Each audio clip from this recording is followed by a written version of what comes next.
to do things that are extreme, it's really important to take extreme measures.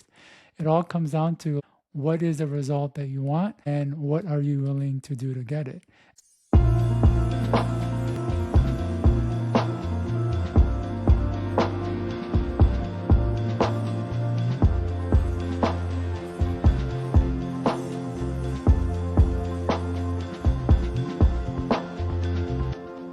Well, hey, welcome back to the Amanda Kaufman Show. I am so excited to invite you into today's episode and meet my friend, Kam Knight.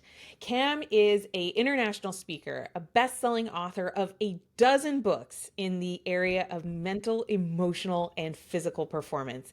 He's known for bringing fresh solutions and insights that are a rare departure from how people typically tend to think about these things. And so his books have become a gold standard for their respective topics. He's helped over 500,000 people. And when he's not coaching or writing, he's traveling and he has visited, get this, over 100 countries around the world. Amazing. Kam, welcome to the show. I'm so glad that you're here.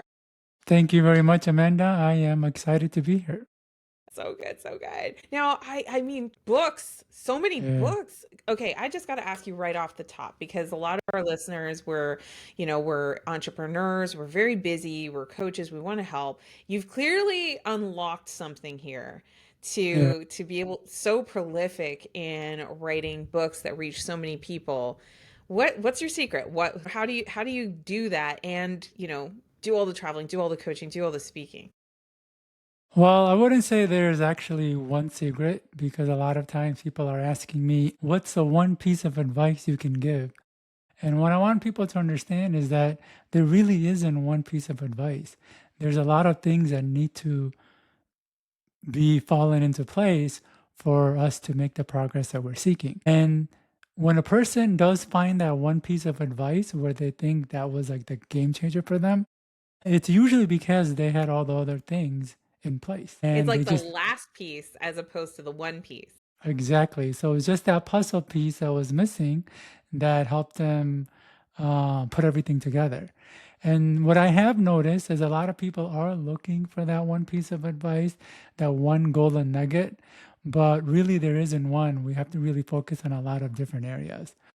So if I could give one piece of advice, at least for me, what really helped me was singular focus because now we're living in a world where there's so many options and our options have options that it's easy to kind of like fall in all over the place.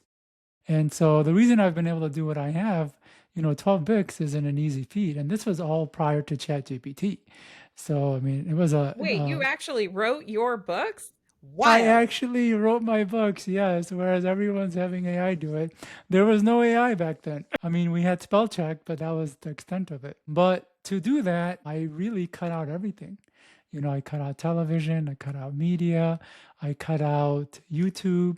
I even, in many respects, cut out reading personal development because it would give me too much inspiration to do other things. And Amanda, I even went as far as to cut out people in a lot of ways and essentially created a bubble to essentially block as many triggering stimuli that would take me off of my path. And I know this sounds extreme, but I think to do things that are extreme, like writing 12 books and traveling to 100 countries, it's really important to, in some ways, take extreme measures. It all comes down to like, what is the result that you want and what are you willing to do to get it? And for me, I just knew that's what I needed to do because the reason for me that was so important is because I have what I call an overactive mind or overactive wanting mechanism where my brain sees something and it wants it, and it hears something and it wants that too. In fact, oftentimes I don't have to hear or see anything. My brain's just pulling me in all sorts of directions. And later on in life, I realized if I wanted to accomplish anything, I needed a way to manage this. And this is what I found to be the most effective. I love this. I literally just this morning had a conversation with a colleague, and they were telling me about the different events that they're going to. And I jokingly said, but it's very relevant to what you're saying about singular focus. I said, I've been on a bit of an events diet, Yeah. like I love going to events, but I so resonate with what you're saying about this idea brain. And what I told my colleague friend was that, I wanted to slow down the inputs so that I could Yes. focus on getting my art out, getting my creativity out, getting my music out, and not literal music. Nobody look for me on Spotify. But in Yeah. terms of my creative goals and like business goals, my creative business goals as well. This year I have gone to markedly fewer events, and it now I have a name for it, singular focus. Yeah, yeah. In fact, I love this one quote, and I think your audience will really resonate. It's by David Allen. He says, "You can have anything you want, but not everything." And I love that because the way our brain is designed, the part of the brain that creates wants and desires, it's actually completely unrestrained. It's creating endless wants, one after another, at a pace faster than any one person can achieve. So, this part of the brain doesn't realize that our time, energy, and resources are limited. It simply creates wants. And even while we're working on one want, it'll create other wants to chase. And so, and what's really crazy about our wants is that when we do get these wants, it floods our body with these really intense, inspiring emotions, which can convince us, yes, I can do it. I have the time, I have the ability, when really we don't. And so we really need to manage our wants. We really need to like kind of control and cut out as many as possible. So the ones that we have the time and energy to actually go after and chase. And so if people can understand, yeah, we can have anything we want, but we do have to get rid of a lot of these other ones, it can like create that shift that they need because we're just living in a world where we just want it all. We want to do everything, but it's just not possible. Oh my gosh. That's so, not to be totally obnoxious, but I literally have tattoos about this, right? So on my left hand side, I have facing me in my mother's handwriting, do what matters. And Yes. that's essentially the same idea where I'm the arbitrar. I'm the one that gets to decide Yeah. where I'm going to direct my time, my money, my energy, right? But then on the other side, facing the world, right? It says in my handwriting, let it go, and then it's got this pattern of kind of an infinity symbol that goes off into the distance because like that's really my experience is exactly what you're saying. That's it. So much of activating a good life is about letting things go Letting and things really go. just focusing in on the things that matter to you. Yeah. Yeah. And if I could add to that, I would probably say, in addition to letting things go, I think we're at a point now more than ever where we need to learn to say no. We have to say no to a Mm. lot of things. To say no to people, we have to say no to these wants and desires that their brain's creating. We have to say no to a lot of these things that are being asked of us in order to be able to stay with what it is that we want or what it is that we truly desire or what it is that is our calling. And I don't think a lot of people are really talking about it so much, but one of the most important things in our time really is cultivating this ability to say no and do it in a way where we don't feel bad because a lot of times guilt can come in because we're not saying yes or we're letting people down or we're not showing up for others, but we just can't spread ourselves too thin. Otherwise, that's the results we're going to get. Let's unpack that one a little bit because I completely agree with you. There's this wiring it seems to yes, like we all want Yeah. yes, yes now, yes more, yes desire. Yeah.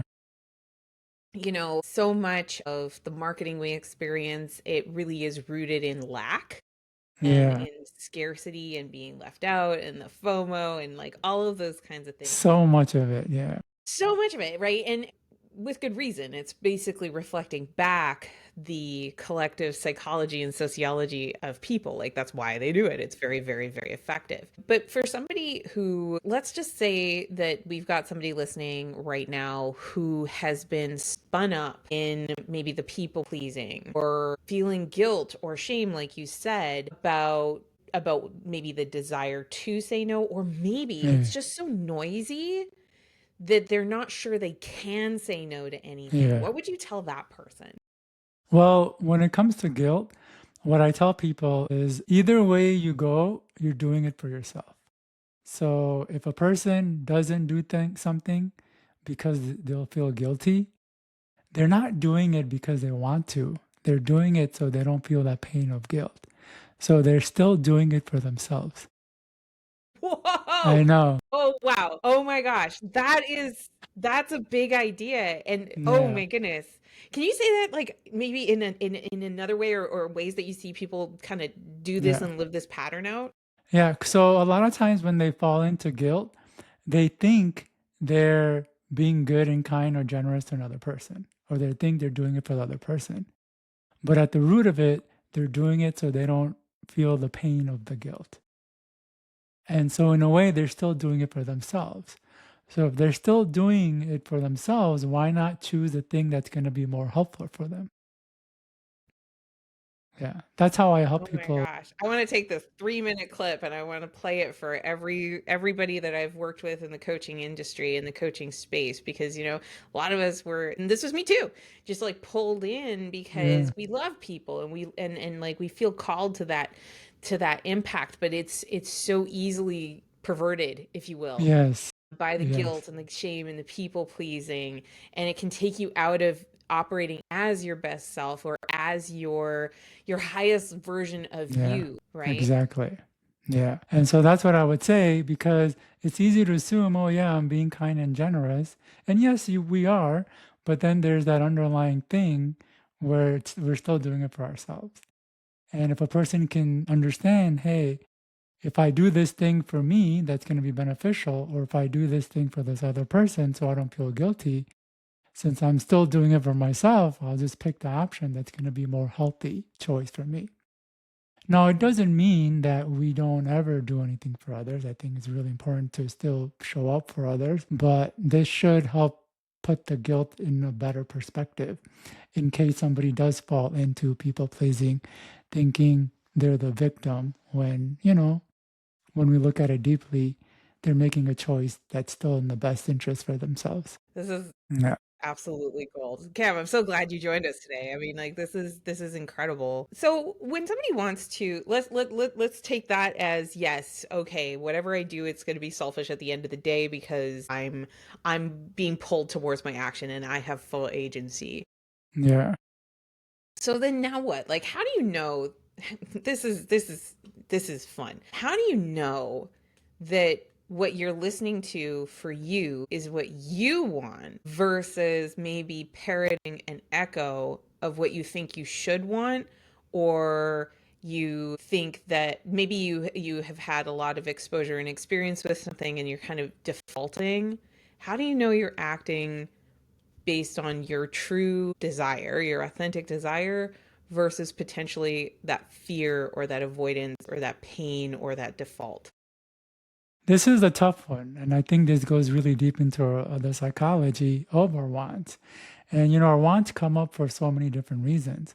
Well, a lot of the times it comes up for approval and acceptance and for attention. A lot of times it actually comes up to be seen, to be heard, to be known, and to matter. And it because these are so like deep down, operating at such a deep down unconscious level, when we get a desire to do something, a lot of times we think it's because we want to do it, or it's because we're making the choice, or if it's or that it's actually going to be fulfilling to us.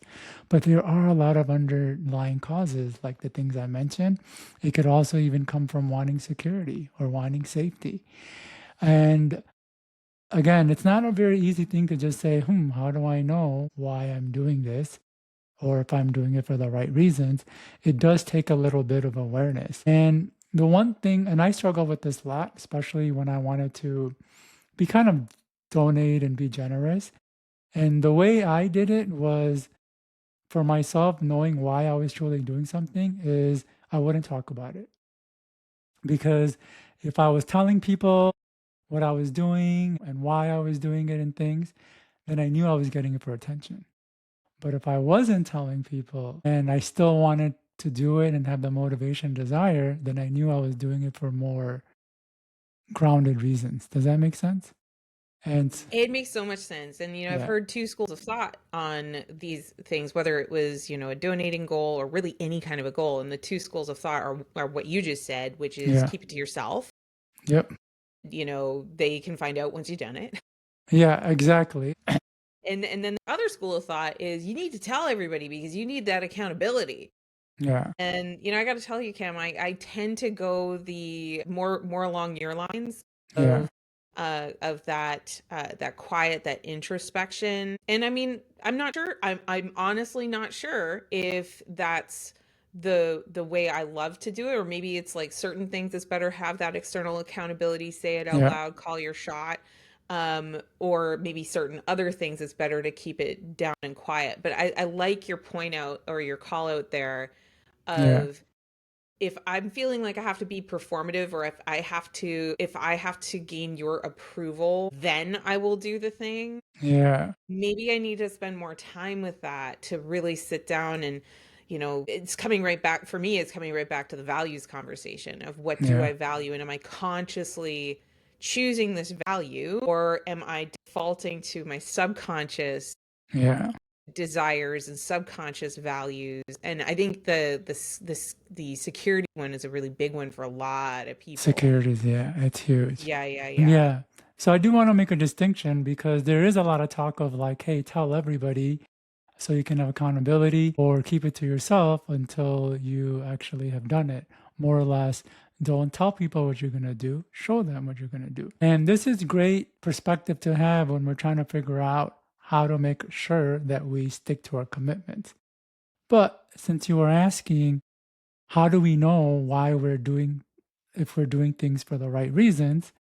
Then we can still use this principle, but to see if we're doing it to get attention or if we're doing it because this is what we truly want and desire.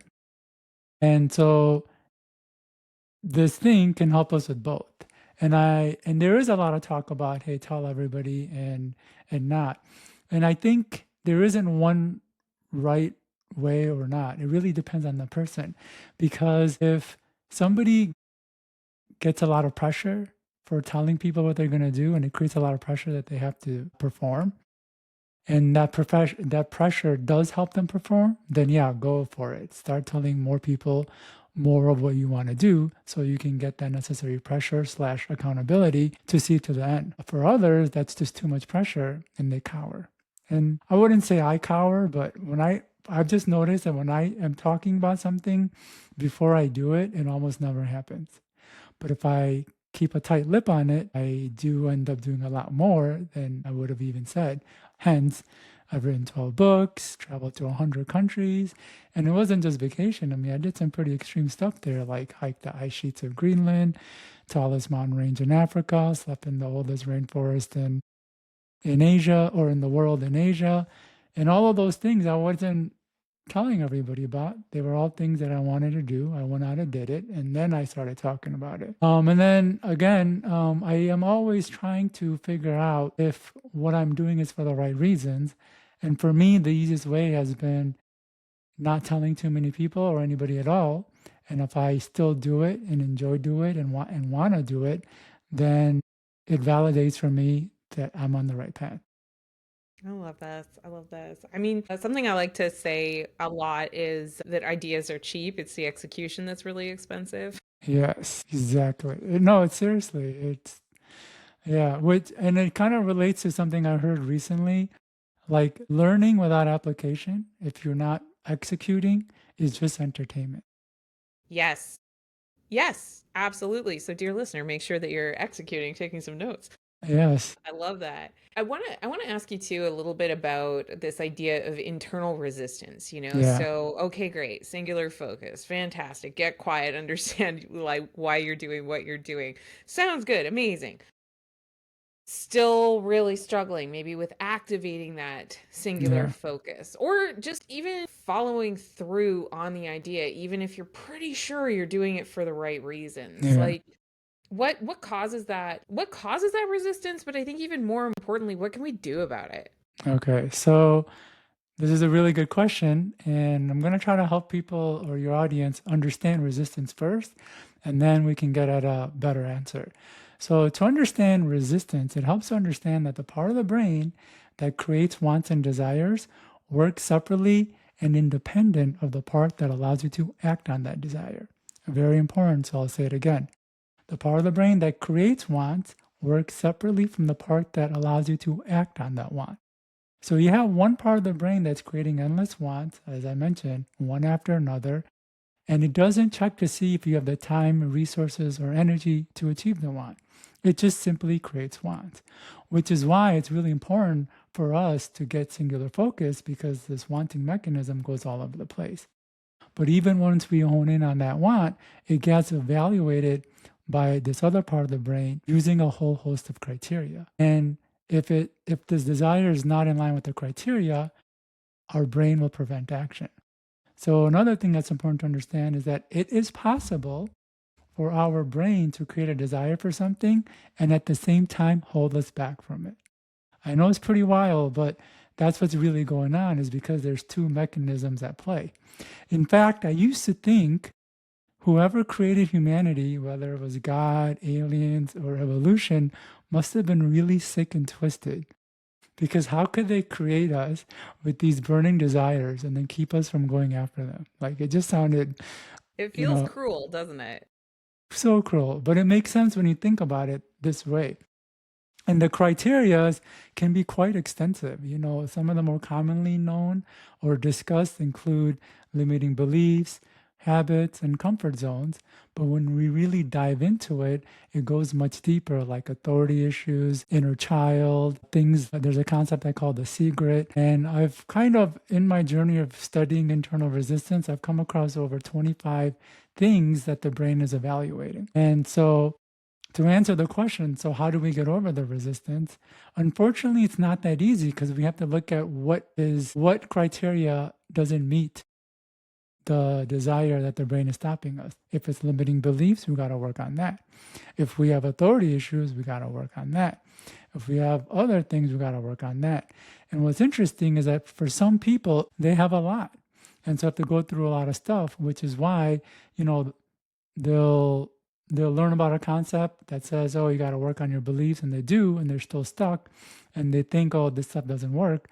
Well, it's like it works. It's just that now you have something else to work and something else to work It's through. more complicated. It's getting back to Yeah, that puzzle analogy that we yeah, talked about at the very beginning. That exactly. the breakthrough usually comes when we get that critical piece of the puzzle, but so Yeah, often your puzzle's still not done. It's just that you've got more clarity, yeah, and yeah, I love that. yeah. So you gotta dig a little bit deeper. But for some people, they're just at a place where maybe it was just a limiting belief, or maybe it was just a habit issue or a self-image issue. And once they work on that, then they can, make some huge progress.